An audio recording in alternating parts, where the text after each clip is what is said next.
사도신경으로 신앙을 고백합니다. 나는 전능하신 아버지 하나님 천지의 창조주를 믿습니다. 나는 그의 유일하신 아들 우리 주 예수 그리스도를 믿습니다. 그는 성령으로 잉태되어 동정녀 마리아에게서 나시고 본디오 빌라도에게 고난을 받아 십자가에 못 박혀 죽으시고 장사된 지 사흘 만에 죽은 자 가운데서 다시 살아나셨으며 하늘에 오르시어 전능하신 아버지 하나님 우편에 앉아 계시다가 거기로부터 살아있는 자와 죽은 자를 심판하러 오십니다. 나는 성령을 믿으며 거룩한 공교회와 성도의 교제와 죄를 용서받는 것과 몸의 부활과 영생을 믿습니다. 아멘. 382장 찬송합니다.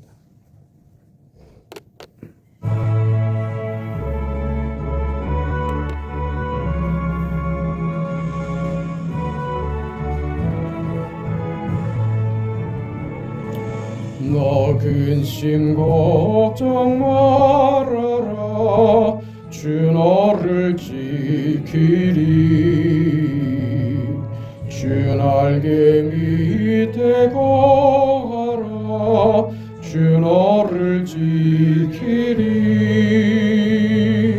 주 너를 지키리 아무 때나 어디서나 주 너를 지키리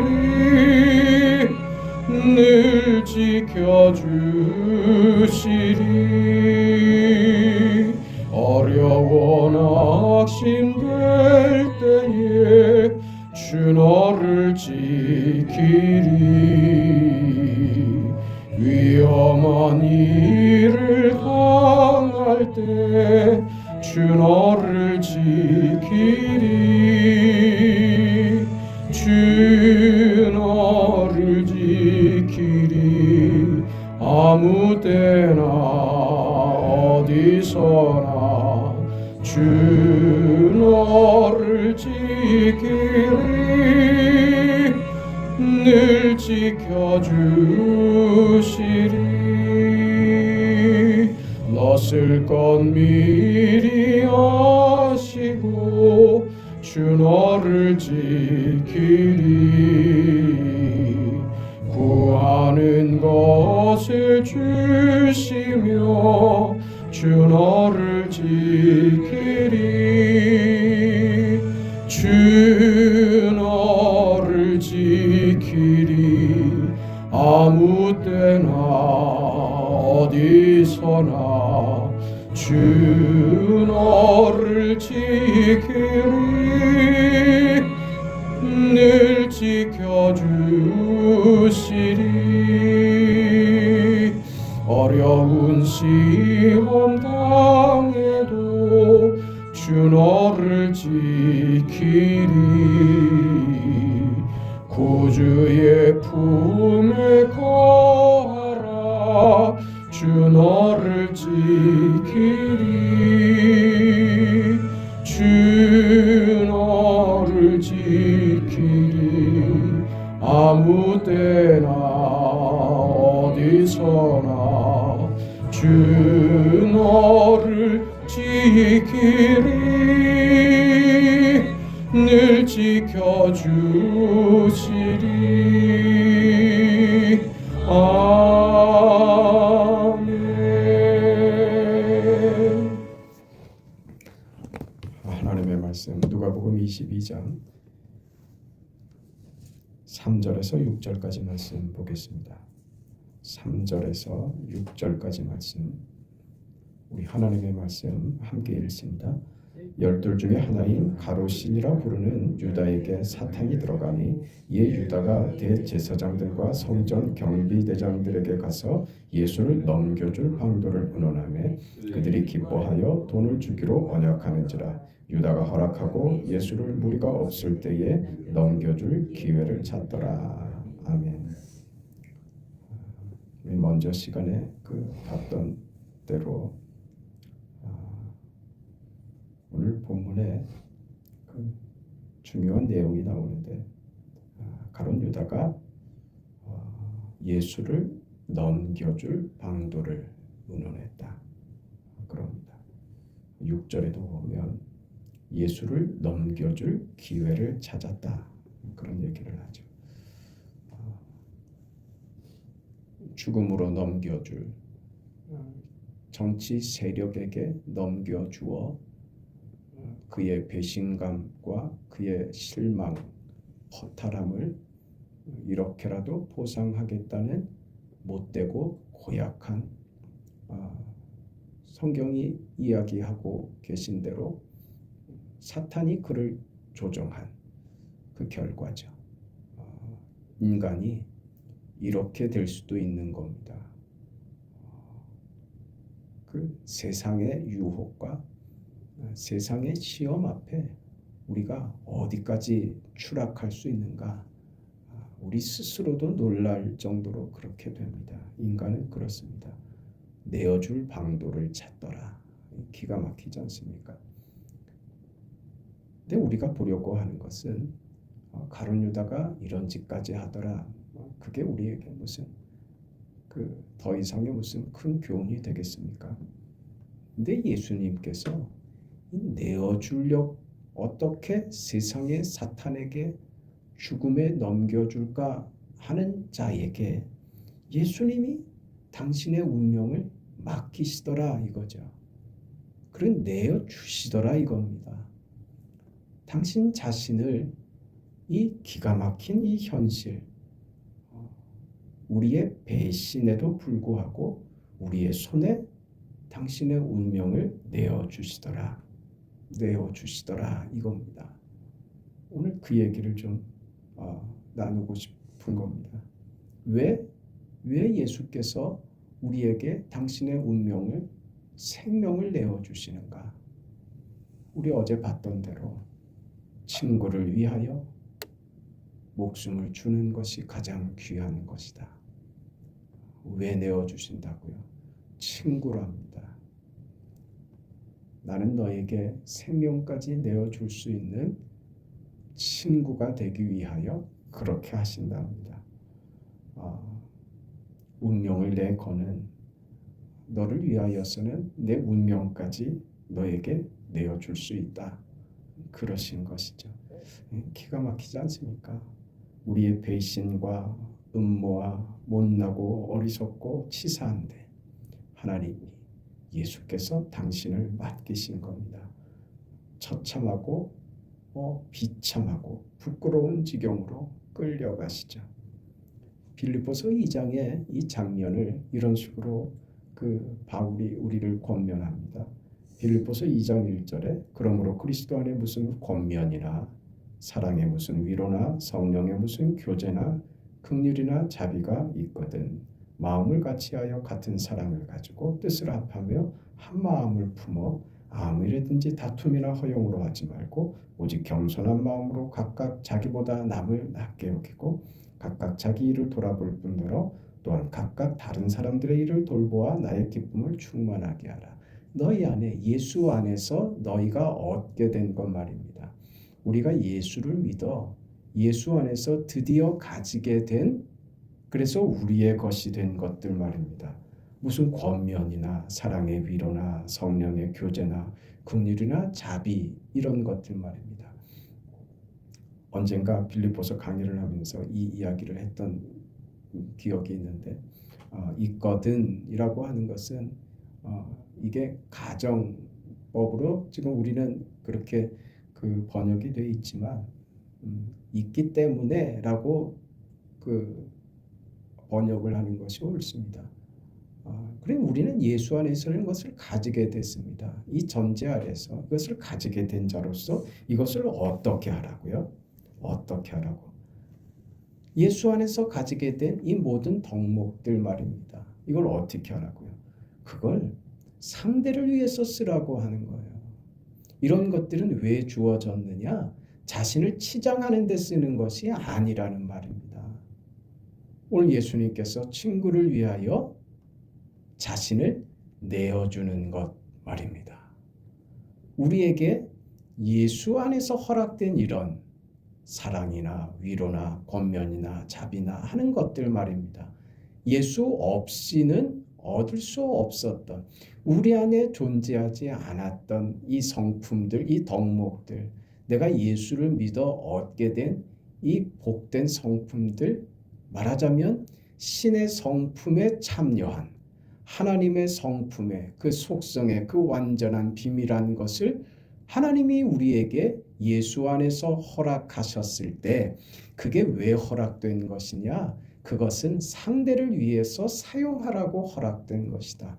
무엇이라고요? 오늘 하려고 하는 말, 내어줌이라는 것이죠. 그게 내어줄 때 그 가치를 기능과 성능을 발휘한다고 하는 겁니다. 나를 증명하고 나를 치장하기 위해서 네가 가진 무슨 사랑이니 자비니 믿음이니 하는 것을 내세우지 말라. 언제나 그것은 상대에게 내어주기 위한 것으로 있어야 한다. 그렇게 얘기하는 것이죠. 그러면서 이어지는 빌립보서의 말이 뭡니까? 너희 안에 이 마음을 품으라. 너희가 가진 그것을 어떻게 풀어야 된다? 곧 그리스도 예수의 마음이니 그는 근본 하나님의 본체시나 하나님과 동등됨을 취할 것으로 여기지 아니하시고 오히려 자기를 비워 종의 형체를 가지사 사람들과 같이 되셨고 사람의 모양으로 나타나사 자기를 낮추시고 죽기까지 복종하셨으니 곧 십자가에 죽으심이라 이러시죠. 자기를 비워 사람과 같이 되셨습니다. 사람의 모양으로 나타나사 자기를 낮추시고 죽기까지 복종하셨다. 십자가에 죽으셨다. 내어주신 것이죠. 내어줬다는 겁니다. 자기를 비우고 낮추시고 모든 덕목과 모든 가치를 자신을 치장하는 데 쓰지 않으시고 우리를 내어주시는 데 쓰셨다 하는 겁니다. 무슨 얘기입니까? 이게 아버지 하나님의 마음이라는 겁니다. 예수를 보내신 하나님의 마음, 우리를 사랑했기 때문에 당신을 우리에게 내어주시는 것이죠. 당신이 가진 사랑과 능력을 주는 것이 아니라 그저 당신 자체를, 당신 자신을 내주시는 것입니다. 어떤 일부를 꺼내주시는 게 아니라 자신을 내어주시는 거죠. 그래 죽기까지입니다. 누구에게까지요? 오늘 우리 본문을 통해서 확인하는 거예요. 가룟 유다에게까지 종이 되는 겁니다. 그 자리까지 내려가시고 거기까지 자신을 내어주시는 것입니다. 그렇게 하면 나의 지극정성이 상대를 항복시킨다 아니요. 그런 의미에서 하는 것 아닙니다. 방법으로 그저 상대를 감동시킬 방법으로 쓰는 거 아닙니다. 하나님이 누구신가를 설명하는 겁니다. 내어주시는 것, 당신을 내어주시는 것, 십자가의 죽음에까지 당신을 내어주시는 것, 그게 하나님이시랍니다. 우리한테 그 일을 하라는 거예요. 너희도 내어줌의 사람이 되어야 한다. 그게 바로 하나님의 하나님 되심입니다. 우리 성도된 자의 신자의 신자된 자리, 바로 그 자리에 있는 겁니다. 그러니 늘 하는 말로 그게 십자가입니다. 십자가에서만 우리의 존재와 가치와 정체성을 발견할 수 있다고 하는 그런 의미가 다 여기 담겨 있는 겁니다. 하나님은 그렇게 우리에게 내어주시고 매일매일을 매 순간을 우리에게 찾아오십니다. 그렇게 우리를 항복시키시죠. 그 앞에 있는 우리는 왜 이리 믿었다 말았다, 믿는 것 같았다 말은 것 같았다, 늘 불안하죠. 저녁에 잠자리에 들면 늘 하는 기도가 회개의 기도가 먼저일 수밖에 없는 그 인생을 우리가 삽니다. 그런 못난 우리 인생의 자리에까지 주님이 찾아 들어오셔서 당신을, 나의 그 현실과 그 못남과 부끄러움 속에 당신을 내어주신다. 그게 우리를 놀라게 하죠. 어떤 유명한 목사님이 그런 말씀을 하는 걸 보고 늘 평소에도 맞는 말인 것 같은데 위험하다 하는 생각을 늘 가지고 있었는데 어젯밤에도 제가 그분이 하는 얘기를 들으면서 사실 좀 놀랐습니다. 교회 다닌다고 다 크리스찬이 아니다. 그건 맞는 말입니다. 틀린 말은 교묘하게 틀립니다. 교회 다닌다고 다 구원받습니까? 그렇지 않죠. 누구나 다 알고 있고 인정하는 바입니다. 크리스찬이라고 불릴 수 있는 사람은 그의 인생과 그의 삶을 하나님께 온전히 내어 맡긴 자만이 크리스찬이라고 불릴 수 있지. 세상의 가치와 현실에 거기서 헤어나오지 못하고 그 가치를 여전히 붙잡고 있는 사람은 크리스찬이라고 불릴 수 없다고 얘기를 합니다. 그건 잘못된 겁니다. 마치 이런 겁니다. 크리스찬이라는 이름이 구원이라고 하는 이름이 하나님의 자녀라고 하는 예수의 제자 되었다고 하는 그 이름이 나의 성화적 노력으로 따내는 결과이며 결실인 것처럼 얘기하기 때문에 그렇습니다. 그 이름이 우리 노력 때문에 행위 때문에 주어졌습니까? 아니라고요. 그가 상관없이 주어졌다고요. 어떻게요? 내어주셨다니까요. 나에게 택한 당신의 백성에게 자신을 내어주심으로 그래서 우리를 구원하신 겁니다. 인자가 오신 이유죠. 아버지의 백성을 구원하기 위하여 이 땅에 오신 겁니다. 그렇게 우리에게 주어진 이름이 그리스도인이라고 하는 이름이죠. 그 이름에 걸맞게 살고 있는가 하는 것은 그 다음 문제죠. 본질을 흔들어 버리는 얘기를 하면 안 되는 겁니다. 그 말을 들으면 얼마나 많은 사람들이 두렵겠습니까? 왜 그런 두려움을 왜 자꾸 그 두려움을 왜 자꾸 주입시키려고 하죠? 무슨 의도에서요? 그건 아닙니다. 성화적 삶에 얼마나 결실이 있는가? 그건 우리의 몫이고 죽기까지의 숙제이죠. 그 수준을 가지고 너는 크리스찬이고 너는 크리스찬이 못됐고 하는 그런 기준을 누가 함부로 나눌 수 있다고 하는 거예요. 내어주신 거라니까요. 은혜를 얘기하면 우리는 너무 게을러지고 그렇게 공포와 두려움을 야기시키면 겁이 나서도 또 열심히 한다는 이게 참 기가 막힌 현실 아닙니까? 은혜를 얘기하면 그 감사와 감격과 그 감동이 우리로 하여금 더 자발적으로 하나님께 나아가게 만들어야 하는데 우리 인간의 본성들이 그 죄성들이 안 그렇다는 말이죠. 저는 자꾸 그래서 그런 얘기들을 하는 거 아닌가 하는 생각들을 합니다. 그렇게 아닙니다. 나의 항복은 주님께서 자신을 내 인생에 내어주셔서 나의 항복을 받아내시는 거지. 내가 스스로 깨닫고 스스로 얻어서 스스로 어떤 경지에 도달해서 얻어낸 결과들이 아닙니다. 선물로 주어진 것이죠. 하나님이 우리에게 찾아오신 것이죠. 우리는 매일이 두렵습니다. 내가 도대체 어떤 인간인지, 내가 믿는 사람이 맞는지, 그게 늘 확인이 안 되는 사람이 납니다. 그렇지 않습니까?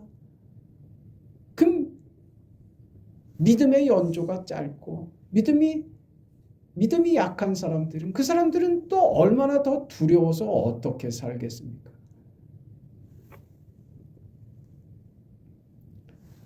하나님은 우리의 그런 못난 자리에까지 당신을 맡기시는 거죠. 우리의 변덕과 조급함과 어리석음과 그 비열함에 하나님은 자신을 맡기십니다. 그게 뭡니까? 그게 임마누엘이죠. 하나님이 우리와 함께 하신다는 것이죠. 그 못난 자리, 예수를 파는 그 자리에 예수께서는 당신을 내어주시더라 하는 것이죠. 내가 다니는 모든 장소와 만나는 모든 경우와 내가 생각하는 그 어떤 곳에도 주님이 함께 하십니다. 그게 뭐라고요? 내가 너를 사랑한다고요. 내가 너의 친구라고. 관계를 이렇게 만드시는 겁니다. 인격으로요. 너를 좋아한다고, 너를 사랑한다고. 왜 날 사랑합니까? 이유 없어. 그게 친구죠. 무슨 조건이 있는 게 아닙니다. 네가 나한테 잘해서. 아니요, 그런 거 없습니다. 초월하는 관계예요. 그 친구라고 설명한 겁니다. 하나님이 나를 인격으로 상대하시고 그렇게 나를 위해서 내어주십니다. 그게 기가 막힌 거죠. 우리는 아니 어떻게 나라는 인간을 하나님이 나라는 인간을 인격으로 이렇게 상대해 주십니까? 나는 그럴 자격이 없습니까? 날마다 우리는 이게 고통스럽죠. 하나님 앞에서 나는 자격이 없습니다. 그럴 수밖에 없는 존재들입니다. 눈만 감으면 회개할 것밖에 없는 것이 우리 존재들이죠.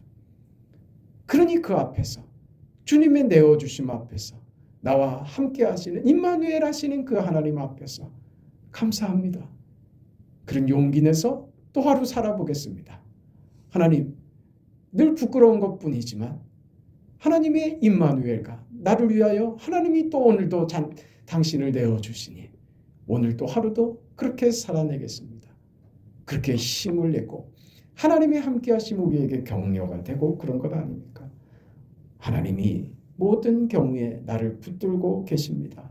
시편 1편에 놀라운 이런 이야기를 하지 않습니까? 복 있는 사람은 악인의 꾀를 따르지 아니하며 죄인들의 길에 서지 아니하며 오만한 자들의 자리에 앉지 아니하고 오직 여호와의 율법을 즐거워하여 그의 율법을 주야로 묵상하는 자로다. 왜 그런 인생이 된다고요?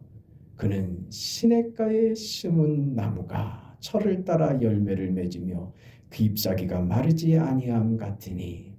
왜 이런 인생이 됐다고요? 왜 이런 복 있는 인생이 되는 것이라고요? 시냇가에 심기워졌기 때문이랍니다. 우리는 그리스도인이란 무엇이냐 하면 이런 모든 좋은 것, 선한 것, 귀하고 아름다운 이 모든 덕목들, 우리 빌립보서에서 봤던 그리스도 안에 있는 무슨 사랑이나 희락이나 믿음이나 하는 이런 모든 것들 말입니다. 이런 모든 좋은 덕목들, 이게 예수 안에서 주어지는 것처럼 시냇가에 심겨진 나무이기 때문에 우리가 잎이 마르지 않으며 철을 따라 열매를 맺는 그런 인생이 되더라. 복 있는 인생이 우리는 되었다. 그리스도 안에서 이런 좋은 덕목들이 하나님으로부터 주어지게 되었다. 왜냐? 그거 내가 만들 수 있는 거 단 한 가지도 없다. 이걸 아는 게 그리스도인입니다. 내가 만든 것이 아니고 복 있는 사람은 시냇가에 심겨진 나무와 같이 내가 뿌리를 그 근거를 어디에 두고 있는가 하는 것이 중요한 것을 깨닫는 데 있습니다. 내 인생이 복되게 하신 것은 내 인생의 뿌리, 그 근거가 하나님이 되셨기 때문에 예수께서 나의 모든 양분과 나의 모든 필요가 되셨기 때문에 그리스도 안에서 이 모든 것을 누리게 되었다. 우리가 하고 싶은 모든 것들, 그것이 내가 만든 것이 아니라 하나님 안에 붙들려 있으면 시냇가에 심기어진 나무와 같이 하나님 안에 붙들려 있을 때만 그 인생이 복받은 인생으로서의 삶을, 사랑을, 믿음을, 충성을 그때 배우게 되고 소유할 수 있게 된다 하는 것이죠. 악인은요, 바람에 나는 겨와 같지요. 그게 무슨 말입니까? 자기의 필요와 욕심을 자기 스스로 만들어내려고 애를 쓰지만 결국은요, 바람에 날려 다닐 수밖에 없는 그런 존재다 하는 것입니다. 근거가 없이 자기가 만드는 것으로는 아무 결과가 없는 인생이다. 이게 악인이다 이렇게 말하는 것이죠. 우리가 예수를 믿는다는 것은 나에게 당신을 내어주신 그 예수께 붙잡히는 것이죠. 당신을 비워 우리에게 내어주신 것 같이 내가 예수를 믿는다는 것, 그의 부르심을 받았다는 것은 우리가 우리의 근거가 되는 것이 아니라 우리가 우리의 운명을 책임지는 것이 아니라 하나님의 부르심과 하나님의 붙잡으심 속에 있게 되는 것입니다. 그래서요, 이제는 내가 아니고 내가 사는 것이 아니고 내 안에 사실은 예수 그리스도를 믿는 믿음 안에서 사는 것입니다. 바울의 이 고백이 드디어 실감나는 것이죠. 어디서 시작된다고요? 예수의 내어주심입니다. 내어주심. 이 세상의 시험과 위협 앞에서 우리가 지금 무엇을 붙들고 있는지 생각해야 됩니다. 무엇을 붙들며 견뎌내고 있습니까? 이 위협과 이 공포를 무엇을 붙들고 견뎌내고 지켜내고 있는가를 봐야 됩니다. 무슨 힘을 쓰고 있는가, 무엇을 붙잡고 힘을 쓰고 있는가를 봐야 됩니다. 우리는 시냇가에 심은 나무와 같이 예수 안에 뿌리를 받고 있어야 됩니다. 그러면 예수께서 그러하신 것처럼 우리 인생의 고난과 두려울 것이 없게 되는 것입니다. 왜요? 복 있는 인생이기 때문입니다. 그리스도께서 당신을 내어주셔서 우리를 친구로 삼아주신 그 자리, 무슨 자리요?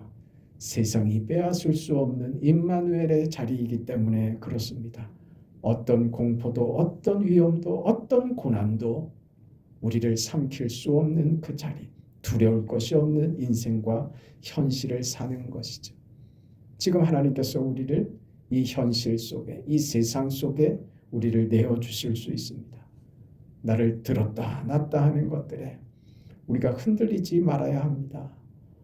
주께서 가룟 유다의 배신과 음모와 말도 안 되는 죽음으로 십자가의 형틀로 끌려가시고 붙잡혀 가시는 것처럼 말이죠.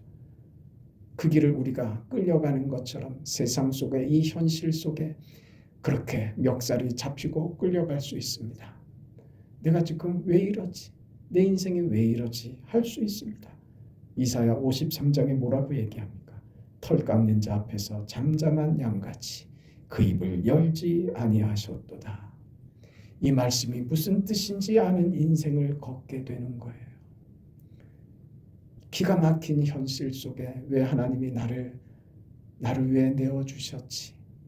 주께서 당신을 내어주신 것처럼 털 깎는 자 앞에서 잠잠한 양같이 그 입을 열지 아니하시며 십자가로 그렇게 끌려가시고 잡혀가시는, 그렇게 당신을 내어주시는 그리스도의 그 내어주심이 무엇인지를 알아야 우리의 현실 속에서 내가 붙잡혀가고 끌려가는 이 인생이, 그것이 이해되지 않는 그 현실이 그때 예수께서 잠잠한 양같이 그렇게 끌려가신 것이 이해가 돼야, 그것이 무엇인지 알아야 그 죽음 너머의 것을 위하여 주님은 당신을 내어주실 수 있었다. 나에게 그 인생이 요구되고 있다는 것을 이해하면 그게 두려움이 아니고 그게 나를 망하게 하는 것이 아니라는 것을 알게 되고 그 현실을 나도 비명 지르지 않고 그 일을 묵묵하게 받아서 걸어갈 수 있는 겁니다. 문제가 해결돼서 걸어갈 수 있는 게 아닙니다. 이 세상이 나를 죽일 것처럼 굴지만, 나를 이렇게 고통스럽게 하고 나를 망칠 것 같이 굴지만 세상이 나를 어찌할 수 없다는 것, 이 세상이 나에게 어떤 해답도 줄 수 없다는 것을 알기에 예수께서 당신을 내어주신 이 길을 우리도 믿음과 용기를 가지고 따라갈 수 있게 되는 겁니다. 그때 비로소 우리는 태풍이 불어도 끄떡하지 않는 예수 안에 뿌리를 내린 성도의 현실을 살 수 있게 된다 하는 겁니다. 그 은혜와 그 믿음과 그 인내와 그 승리, 그 여러분의 생애가 되시기를 바랍니다. 모두가 걷습니다. 모두가 걷습니다. 그 길의 영광을 안다면, 예수의 내어주심을 안다면 우리도 마땅히 그 길을 걸어갈 수 있을 겁니다. 용기를 가지고 그 현실을 어쩔 수 없이가 아니라 그 현실이 만들어낼 위대한 운명을 바라보시며 오늘을 위대하게 살아낼 수 있는 위대한 하나님의 사람, 하나님이 기뻐하시고 칭찬하시며 박수치시는, 잘했다고 그 인생 되시기를 주의 이름으로 축원합니다. 자비하신 아버지 하나님의 은혜와 그 크신 사랑에 감사를 드립니다. 주께서 자신을 내어주심으로 우리를 사셨습니다. 친구로 사셨습니다. 그렇게 구속받아 하나님의 자녀된 백성으로 예수의 뒤를 따르는 우리도 자신을 내어주어 예수의 길을 따르는 예수의 친구가 되며 제자된 삶을 살아낼 수 있도록 우리의 생에 늘 함께하여 주시옵소서. 억지로 끌려가는 그런 인생 아니고 넉넉하게 우리의 운명을 우리가 적극적으로 하나님이 허락하신 그 길을 영광스럽게 위대하게 살아낼 수 있는 믿음의 사람들 다 되게 하여 주옵소서. 그런 우리 오늘이 되게 하여 주시옵소서. 병성에 있는 성도를 주께서 치료하여 주시고 연로한 성도들에게 하나님께서 강건케 하시고 추운 일기에 보호하여 주시옵소서. 예수님 이름으로 기도합니다. 아멘. 하늘에 계신 우리 아버지여, 이름이 거룩히 여김을 받으시오며 나라가 임하시오며 뜻이 하늘에서 이루어진 것 같이 땅에서도 이루어지이다. 오늘 우리에게 일용할 양식을 주시옵고 우리가 우리에게 죄 지은 자를 사하여 준 것 같이 우리 죄를 사하여 주시옵고 우리를 시험에 들게 하지 마시옵고 다만 악에서 구하시옵소서. 나라와 권세와 영광이 아버지께 영원히 있사옵나이다. 아멘.